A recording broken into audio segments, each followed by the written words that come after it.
Hi, I'm Corey. Welcome to Creating with Scraps. Happy National Scrapbook Day and happy 1st of May. A lot of things going on at once.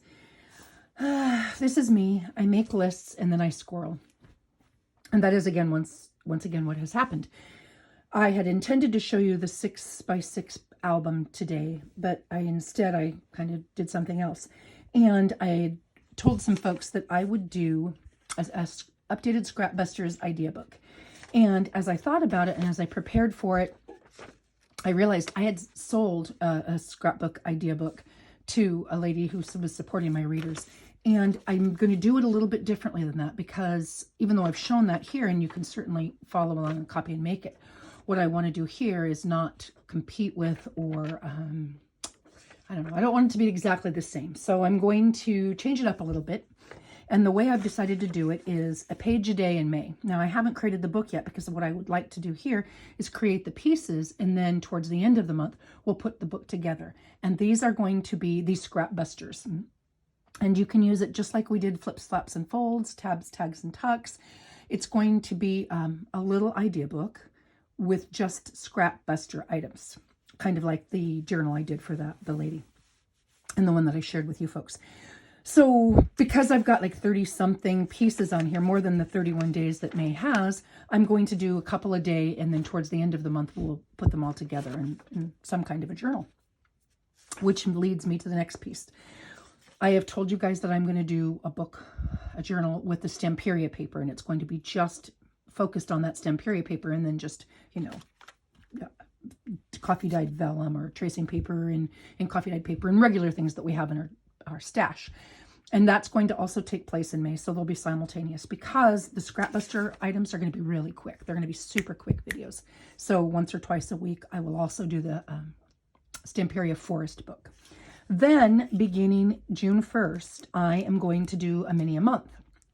And here's my thought with that.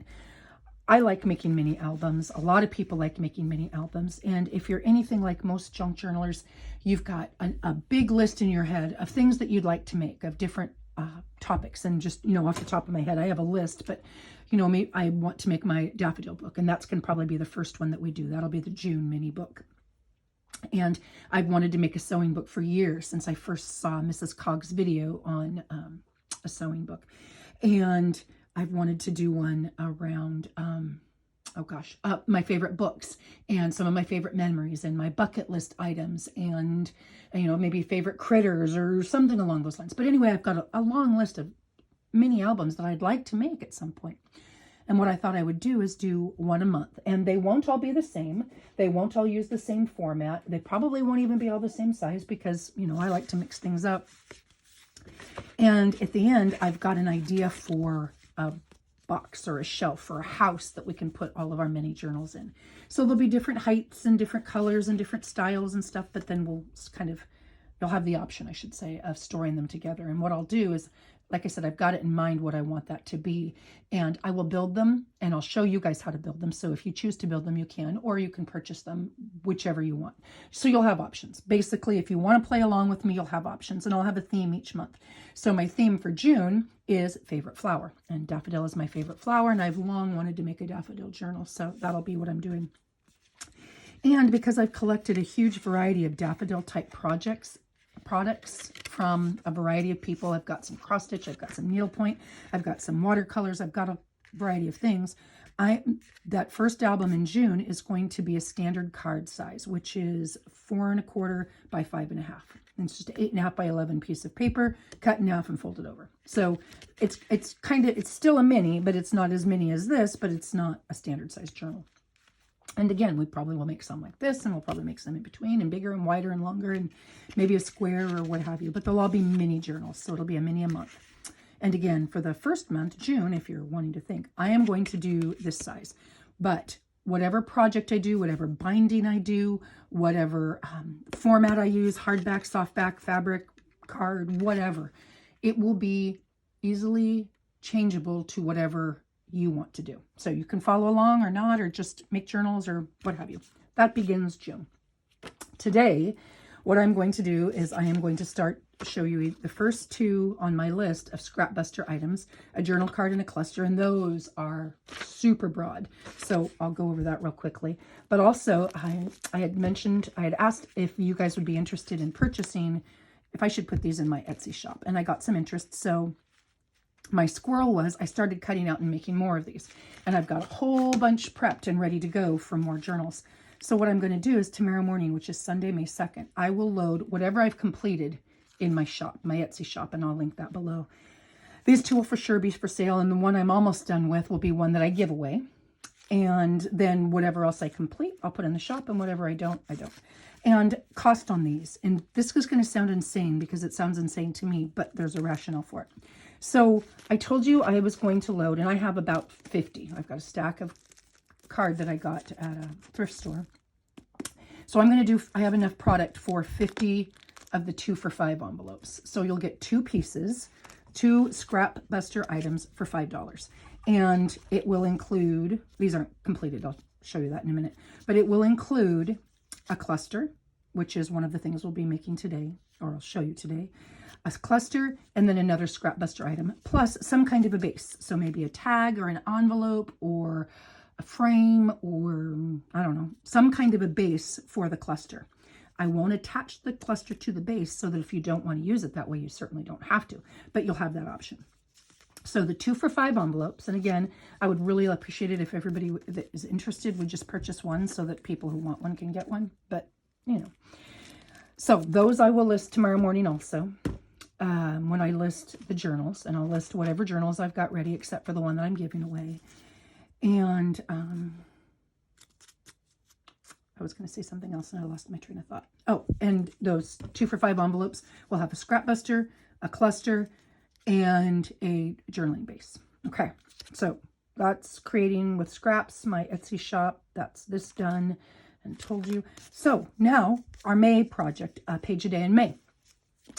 A Scrapbuster a day in May, I guess is a better way to put it. And my first 2, and I'm just going to go across, are journaling cards and clusters. Now, I've shown a couple times how I make clusters, and I certainly don't need to show you again, but basically just as a gentle reminder, and everybody does clusters a little bit differently. This hot mess that you see is my current box. Now, I think I've mentioned the way I sort my scraps is when I'm making something, I just kind of throw everything in here.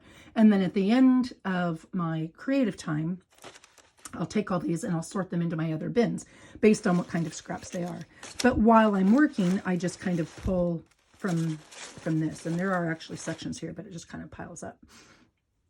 So to make clusters, all I do is I get a variety of those scraps and I start laying them together. So you can see here's a scrap and here's a scrap, and I lay and glue the pieces together. I've got a whole bunch of them in here. I've been playing with these. Lay and glue them together. And then I come in with my second step and I will, this one I haven't even done yet. See, there's a variety of stages. I usually come in and sew and add lace. If I'm going to sew and add lace, that's when I do. So first step is just to lay a variety of scraps together. Second step is sew and add lace. And third step is embellish. And I haven't even embellished any of these. But this would be a cluster that was embellished, right? And then I put it on top of a bookmark. This is a cluster that's embellished, and I put it on top of a journaling card. This is a cluster that's embellished, and I put it on top of a glassine bag. So again, I create my clusters in stages: scraps, sewing and lace, and then whatever embellishments I want to put on top. Like here, this one happened to be a flower card, a Tracy label, and a mini Brad. So that's clusters, and they come in, well, you can see, you can make them any size, any shape, any configuration, any colors, just with whatever scraps you've got. And I've got a whole bin full of them here. And those are clusters. I use them to decorate things. I use them to enhance things. I use them for a lot of things. The journals that I just did the other day, they both have several clusters on them. So that's a cluster. That's item 1 for our Scrapbusters. And again, just make them as you please. Throw them in a bin or save them, and we'll put them in, sorry about the dogs. And we'll put them in our book at the end.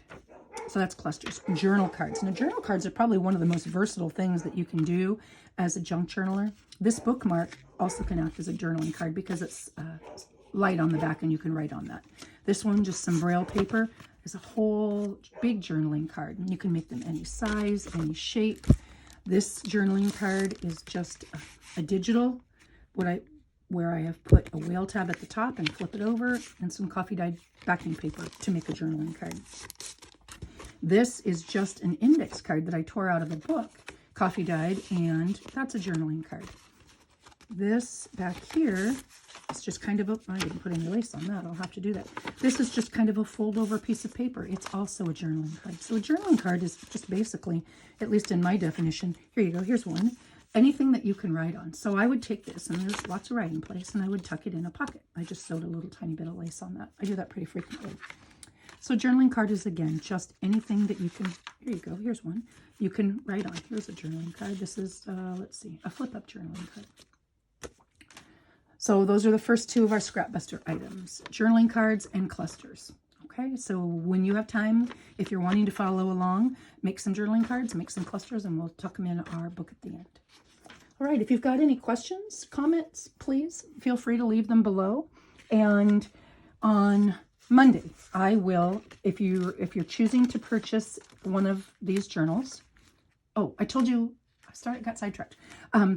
These are going to be $50 a piece. And my reasoning, my rationale when I was trying to figure out the price is, these pieces are the 2 for $5. You get 2 items for $5. Well, what I did is I added up all the different pieces and items inside the journal, and it came out to like, I don't know, $70, $80. Some, 2 for $5. So every 2 items would have been $5. And then when I added them up, it would have been a crazy price. So I thought, well, I want people to be able to, be able to purchase them if they choose to, but I also don't want to make it so that people could buy this and then take the 2 for $5, if that makes sense. So that's why I came up with the price. They will be $50 each. And I will list, I originally thought about just putting style 1 and style 2. And I decided, gosh, if I were paying $50, I would really want to see all the bits and make sure I got it. There will be at least 1 or 2 pieces of authentic vintage ephemera in each book. There is vintage lace, and I've used vintage lace from a lady I bought some lace from in Switzerland. No, I lied, Sweden. And then I've gotten some from antique sales and estate auctions and such. So there will be, in each one, there will be vintage ephemera, at least 1 or 2 pieces. There will be vintage lace, and then, all the variety of pieces. Every page will have a place that you can write on. And they will all be this 3x4 size. And I'm going to have a couple that are, because of the paper that I had, the Tim Holtz paper that I had, a couple that are travel themed, a couple are French industrial. There's some of this memoranda, and there's some of this wildflower. So I will just load up what I finish. And again, one will be put aside for a drawing, a giveaway, to say thank you for joining me for National Scrapbook Day, and to say Happy National Scrapbook Day. And I will draw for that on Monday, and I will mail everything on Monday. All right. Thank you for watching. Have a great day. Happy creating, and take care.